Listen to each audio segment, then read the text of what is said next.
Olá, queridos. Vamos dar início a mais uma das nossas aulas aqui no Treino Concurso. Eu sou a professora Cláudia Barros e você que está fazendo provas para o Ministério Público, para a magistratura, vamos para mais uma série de aulas, valeu? Vamos começar hoje a teoria do crime e nós vamos cobrir essa teoria do crime vendo os principais aspectos relacionados à teoria do crime. Hoje, nós vamos falar sobre o conceito de crime, sobre classificação dos crimes. Mas vamos lá. Quando nós falamos sobre crime, qual é o conceito do crime? O que é crime? É? Bem, quando nós falamos sobre o conceito de crime, primeiro nós precisamos saber o seguinte: o direito penal ele tem um caráter dogmático, né? E assim, o conceito de crime ele não se encontra expressamente previsto no Código Penal. Nós não temos um conceito de crime no Código Penal. Cabe, então, elaborarmos um conceito. Então, o conceito de crime é um conceito jurídico elaborado pela doutrina. Esse é o conceito de crime. Um conceito que nós vamos elaborar, que é a doutrina que elabora. E ela parte de três diferentes perspectivas para falar sobre crime. Qual é o conceito de crime? Sob um aspecto formal, o crime é a violação à norma. O crime é toda ação ou omissão contrária ao direito, ação ou omissão, a qual se atribui uma pena. Sob o aspecto material, o conceito de crime ele vai se preocupar com a seguinte indagação: por que razão se prevê um fato como criminoso? Bem, e aí, sob o aspecto material, o conceito de crime é que o crime é a lesão a bens jurídicos importantes. Por que o direito penal se preocupa com determinadas condutas? Porque elas são lesões importantes a bens jurídicos igualmente importantes. Mas será que tudo isso é suficiente para que nós consigamos entender o que efetivamente é o crime, o fenômeno que é o crime? A resposta é negativa. Isso não é suficiente para que nós entendamos o que é o crime. Por isso que nós precisamos de um conceito analítico. O conceito analítico é um conceito formal, mas é um conceito que vai se preocupar em destrinchar os vários elementos que compõem um crime. Vai tentar destrinchar os predicados da conduta criminosa. Então, sob o aspecto analítico, o crime é fato típico, ilícito e culpável. Nós sabemos que existe, aqui no Brasil, um posicionamento no sentido de que o crime não seria um fato típico, ilícito e culpável, mas sim apenas um fato típico e ilícito. Isso se defende no Brasil porque se diz que aqui nós teríamos vários dispositivos que evidenciariam que a culpabilidade não integra o conceito de crime. Bem, e a punibilidade? A punibilidade não. Basileu Garcia entendia que a punibilidade integrava o conceito de crime, mas isso é, entre nós, completamente ultrapassado, ou melhor, e nunca vingou, nunca foi majoritário, e hoje nem se pensa mais nisso. A punibilidade, ela não é um elemento do crime, ela é uma consequência do crime. A partir do momento em que o agente pratica um fato típico, ilícito e culpável, surge para o Estado a possibilidade de aplicar uma pena e exercer o seu ius puniendi. Então, a punibilidade, ela não é elemento. A punibilidade é uma consequência do crime. Agora, vamos lá. Vamos voltar àquela controvérsia. Afinal de contas, o crime é um fato típico ilícito ou o crime é um fato típico ilícito e culpável? Adotar-se-ia um conceito bipartido ou seria correto, ao contrário, adotarmos um conceito tripartido de crime? Vejam, como eu disse a vocês, muitos no Brasil sustentam que nós teríamos adotado um sistema bipartido. É importante que nós saibamos que entre os finalistas, não é porque nós somos finalistas que nós entendemos que o crime é fato típico e ilícito. Isso é um equívoco. Isso é um equívoco. Preste atenção para uma coisa. Os causalistas necessariamente entendiam um crime como fato típico, ilícito e culpável. Vamos lembrar que o dolo e culpa estavam na culpabilidade para os causalistas. Os finalistas podem entender que o crime é fato típico, ilícito e culpável ou que o crime é fato típico e ilícito. Welzel, pai do finalismo, dizia que o crime é fato típico, ilícito e culpável. Veja, então, que a teoria tripartida é a única que se adequa ao causalismo, mas ao finalismo adequam-se as teorias bipartida e tripartida. Mas, afinal de contas, por que é que dizem que crime é fato típico e ilícito? Por que existem os defensores de uma teoria bipartida aqui no Brasil? Porque dizem que o Código Penal brasileiro e a legislação penal brasileira eles dariam dariam notícias, dariam indícios e mesmo demonstrações de que nós não adotamos a culpabilidade como elemento do crime. E por que não? Porque sempre quando falamos de culpabilidade, nós não falamos que não há crime. Sempre que falamos de culpabilidade e ausência de culpabilidade, nós mencionamos a isenção de pena, não a inexistência de crime, mas a isenção de pena. E existem dispositivos na lei, como eu disse a vocês, que demonstrariam isso. Bem, onde estariam esses dispositivos? Né? Onde estariam esses dispositivos que, segundo alguns, demonstrariam que o crime é fato típico e ilícito entre nós? Bem, queridos, a primeira coisa que eu quero que vocês prestem atenção é a seguinte.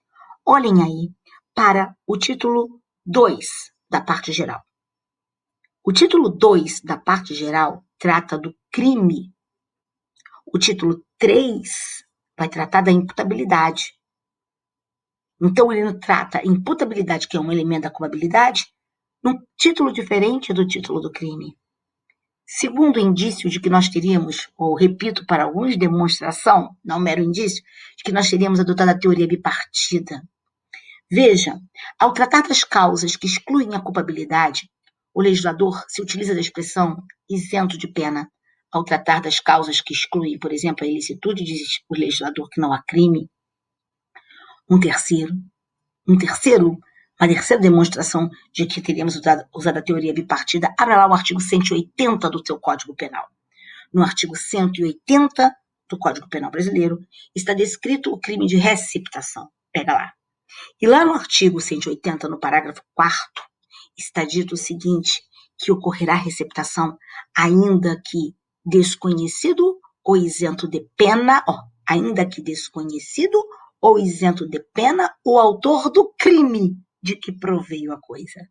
Então, houve crime, mas ele está isento de pena. Olha só. Então, o inimputável, se, por exemplo, subtrair coisa alheia móvel, e se não fizê-lo sob o palio de qualquer causa que exclua a ilicitude, ele pratica crime, mas está isento de pena.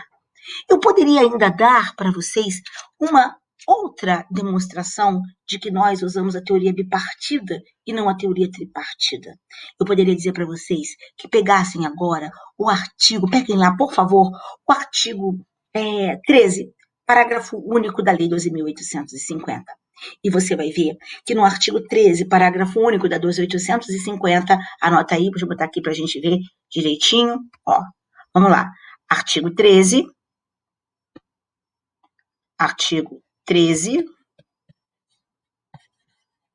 parágrafo único. Lei 12.850. Que lei é essa, 12.850? A Lei 12.850 é a nossa lei das organizações criminosas. E o artigo 13, ele fala de uma das mais importantes figuras que nós temos na lei das organizações criminosas. Deixe-me pegar aqui a minha canetinha. O artigo 13, ele fala do Instituto da infiltração. Não consegui. Infiltração. E eu falo da infiltração de agentes públicos, de agentes de polícia, nas denominadas organizações criminosas, o artigo 13 diz que ficará isento de pena o agente infiltrado que praticar crime quando lhe for inexigível conduta diversa. Ora, se a lei diz que o agente público será isento de pena se praticar crime quando inexigível conduta diversa, a Lei 12.850, no artigo 13, parágrafo único, nos está dizendo que o agente pratica crime, mas por ser inexigível conduta diversa, não receberá pena. Minha pergunta para você é a seguinte: a exigibilidade de conduta diversa é elemento de quê? Ela é elemento do quê? Não é elemento da culpabilidade? Então, o que o artigo 13 está dizendo é que haverá crime, mas como não haverá culpabilidade, ele ficará isento de pena. Vejam, então, que essas seriam demonstrações na nossa lei de que usamos a teoria bipartida e não a teoria tripartida, embora a maioria dos nossos autores sejam adeptos da teoria tripartida. A grande maioria dos nossos autores é adepta da teoria tripartida e não da teoria bipartida. Agora, uma outra questão bastante importante que nós precisamos estudar aqui na nossa aula é a seguinte: quando nós falamos de, me perdoem, quando nós falamos de infrações penais,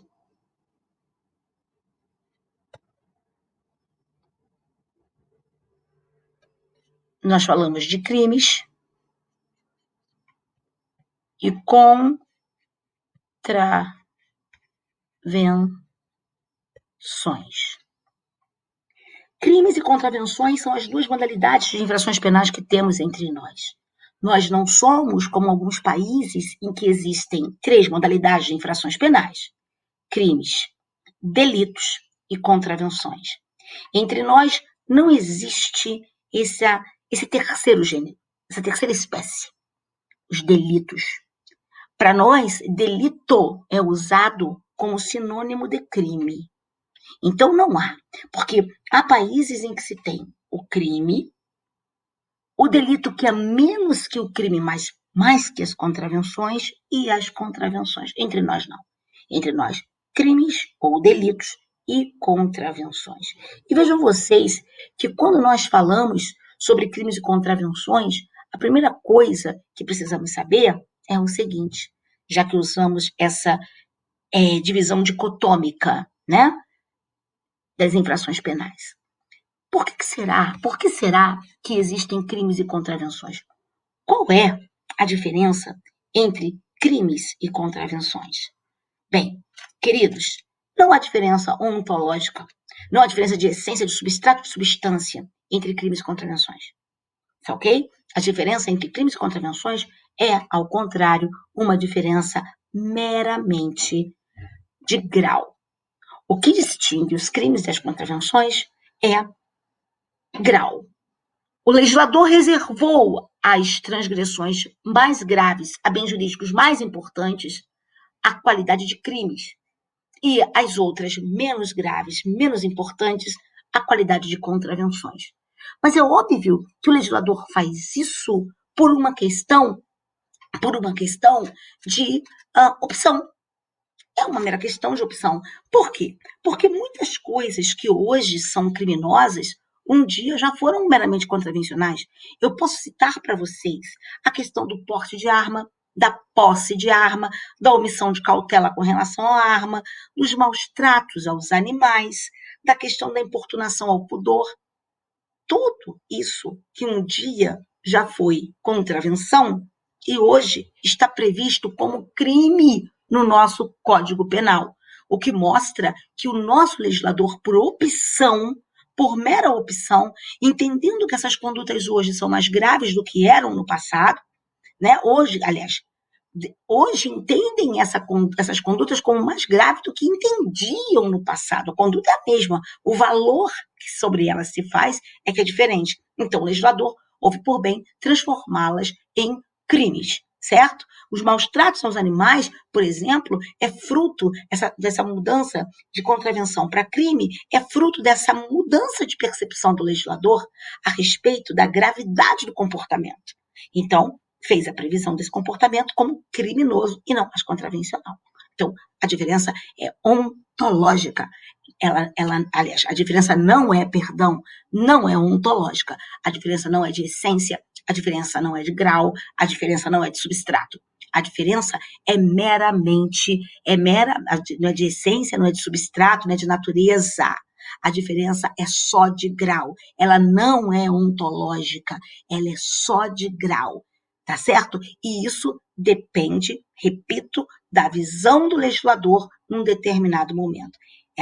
Por isso que podem perguntar para você numa prova, por que uma conduta hoje contravencional pode amanhã ser transformada numa conduta criminosa pelo legislador? Porque não existe diferença ontológica entre crimes e contravenções. Não há nada numa conduta que diga que ela tem que ser contravenção.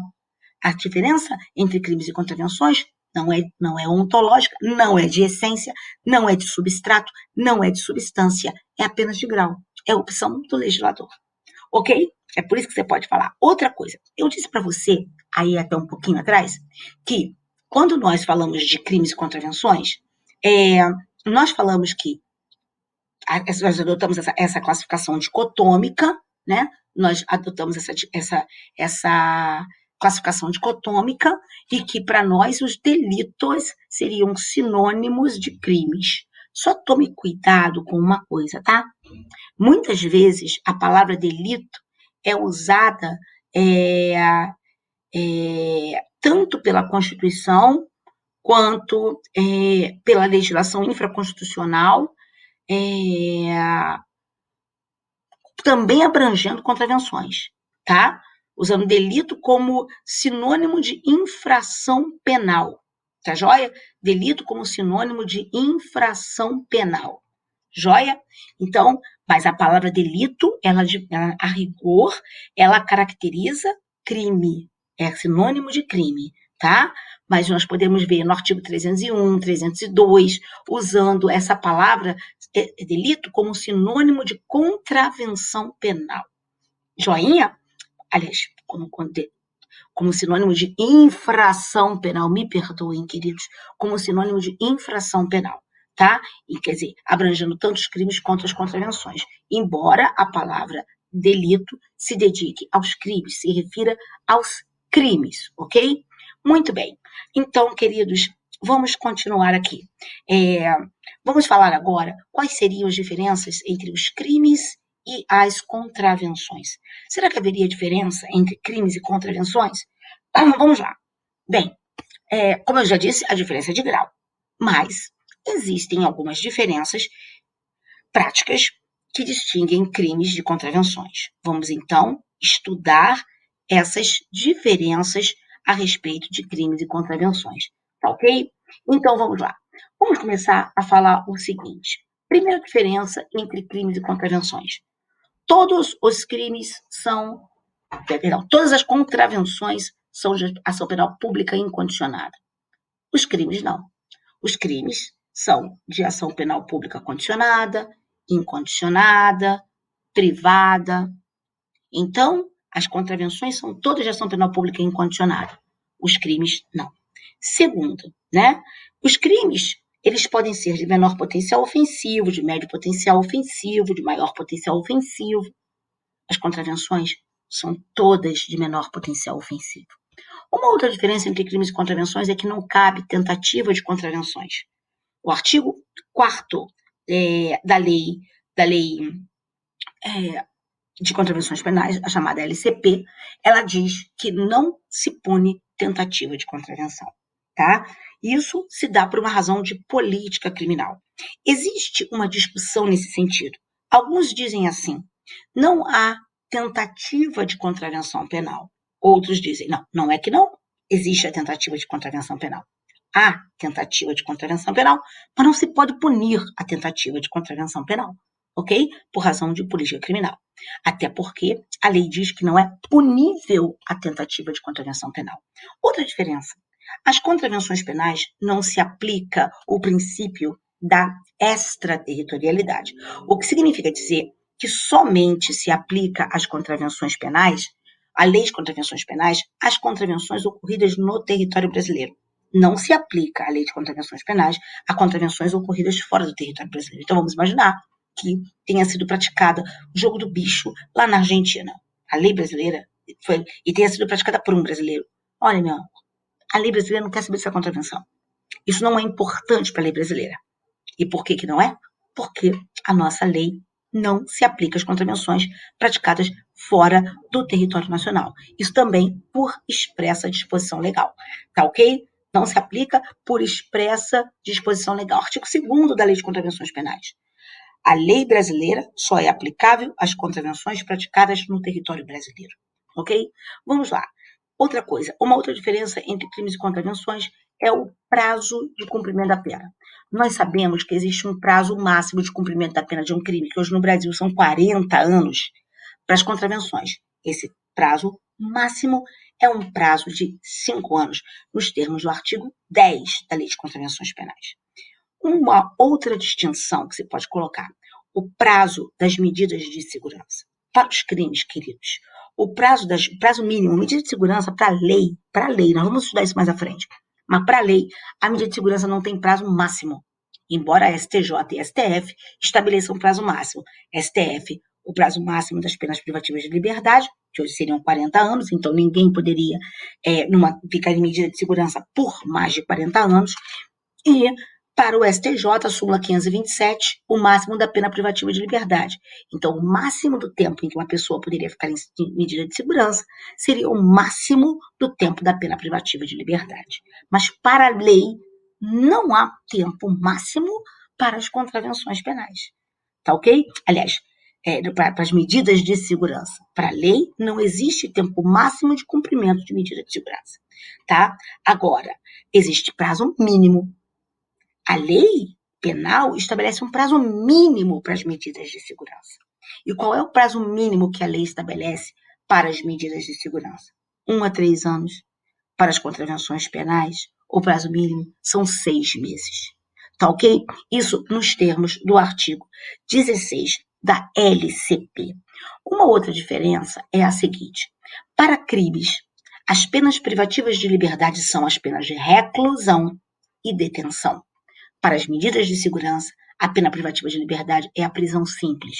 Mas eu quero dizer para você que existe na nossa lei, tá? Eu falei a regra, para crimes, detenção e reclusão. Para medidas, para contravenções, prisão simples, tá? Então, para crimes, reclusão e detenção, para contravenções, prisão simples.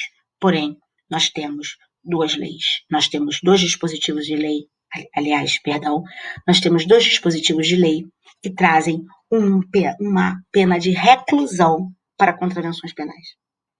Por mais incrível que vos possa parecer. Anotem aí, por mais incrível que vos possa parecer. Artigos 53 e 54 do Decreto 6259 de 44.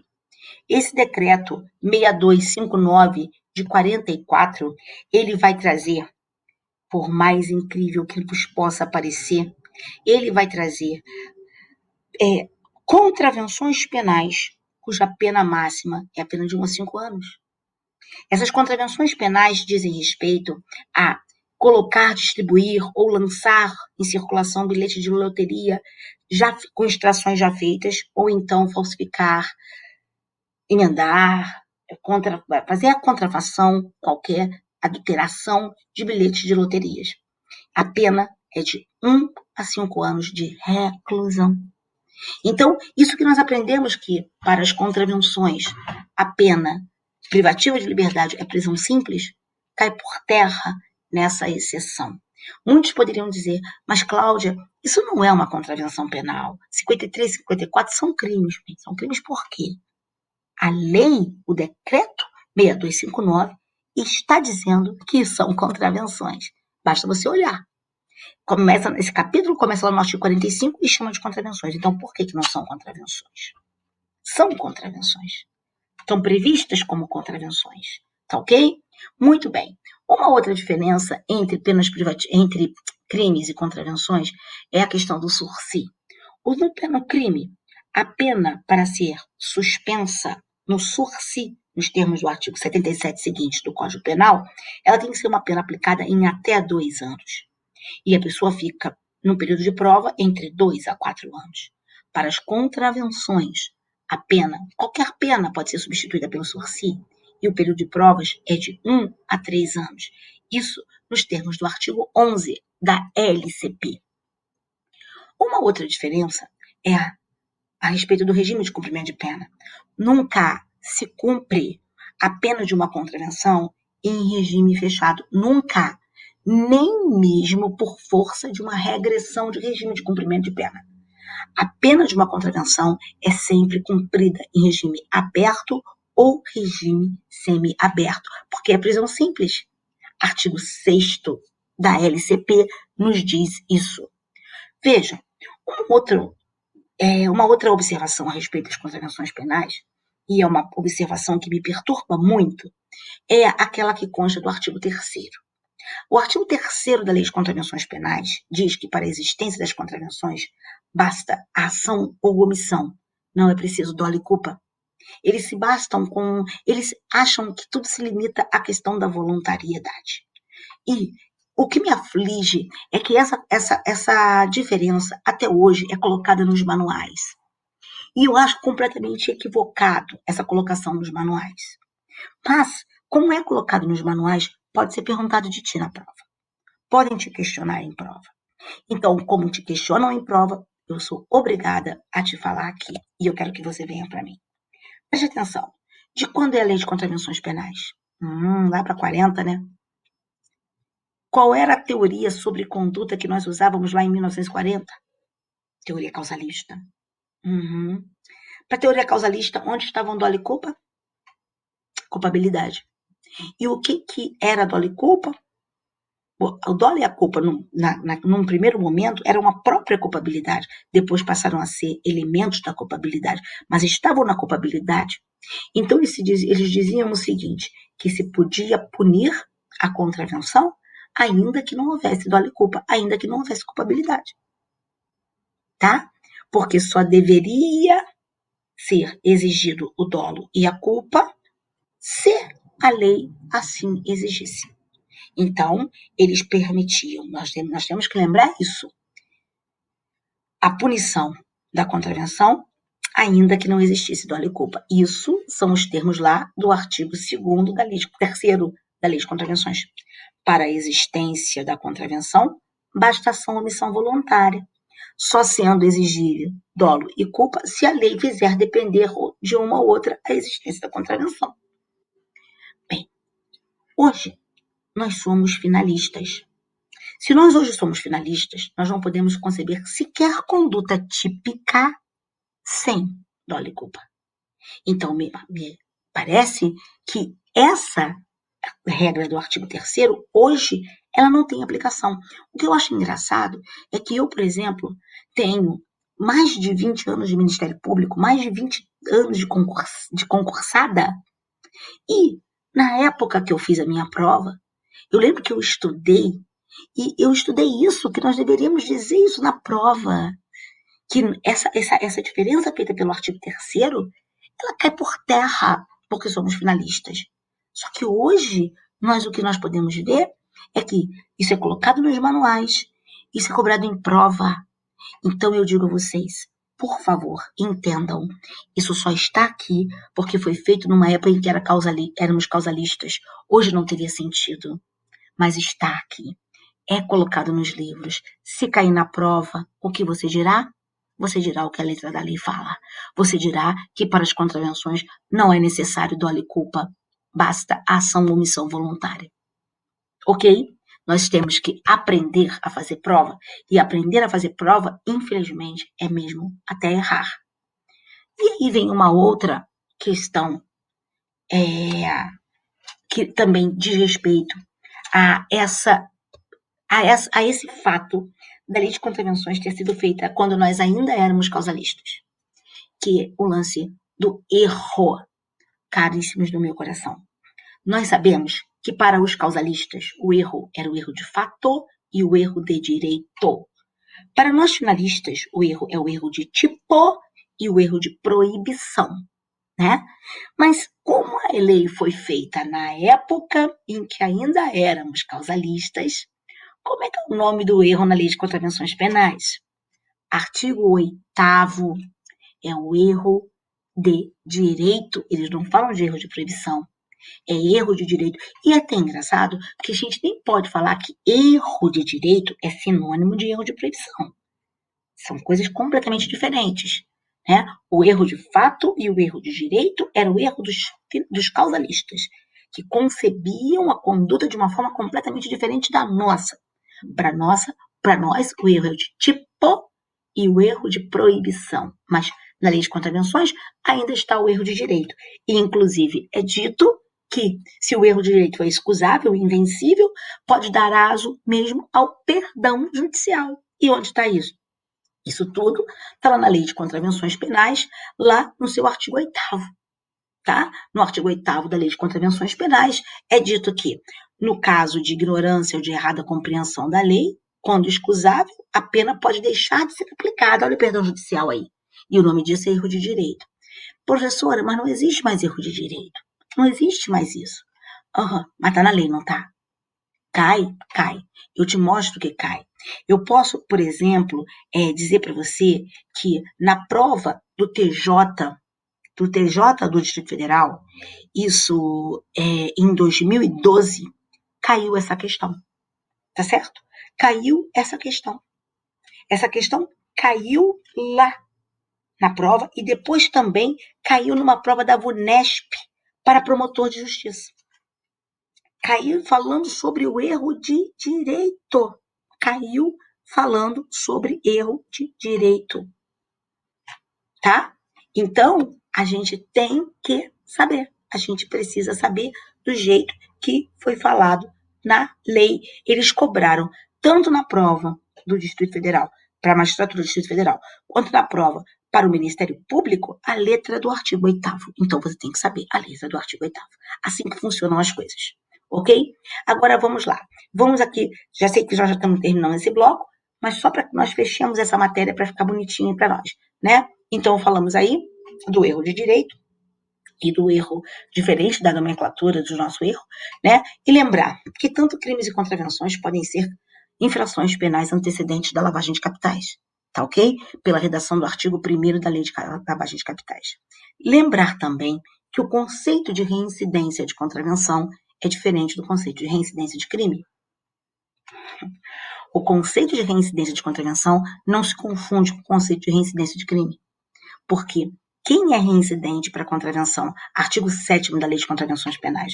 Reincidentes para contravenção penal são todos aqueles que já tiverem condenação por uma contravenção ou um crime anterior.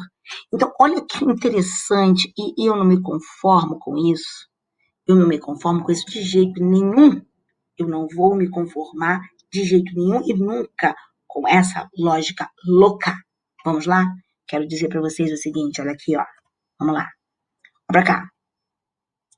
Crime mais crime igual reincidência. Ó, crime, sempre lembrar que esse primeiro aqui está transitado em julgado. Crime mais crime igual reincidência, né? Vamos lá. Contravenção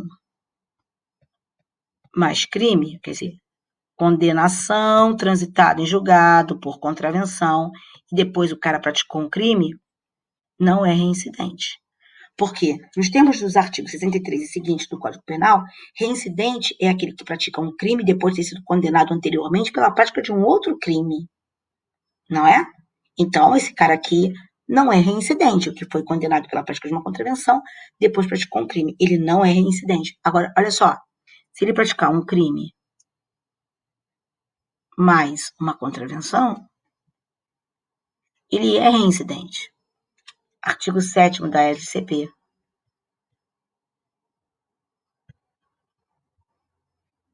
E se ele praticar uma contravenção mais uma contravenção, ele é reincidente. Que loucura é essa, gente?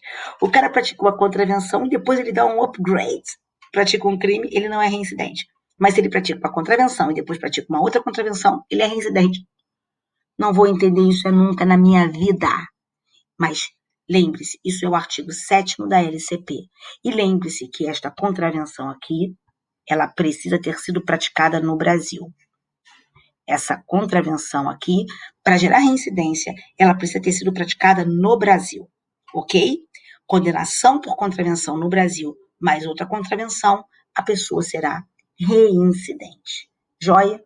Bem, continuando aí essas diferenças entre crimes e contravenção, vamos lembrar, todas as vezes que nós falamos de competência, a competência para processo de julgamento das contravenções é sempre o GCRIM, tá?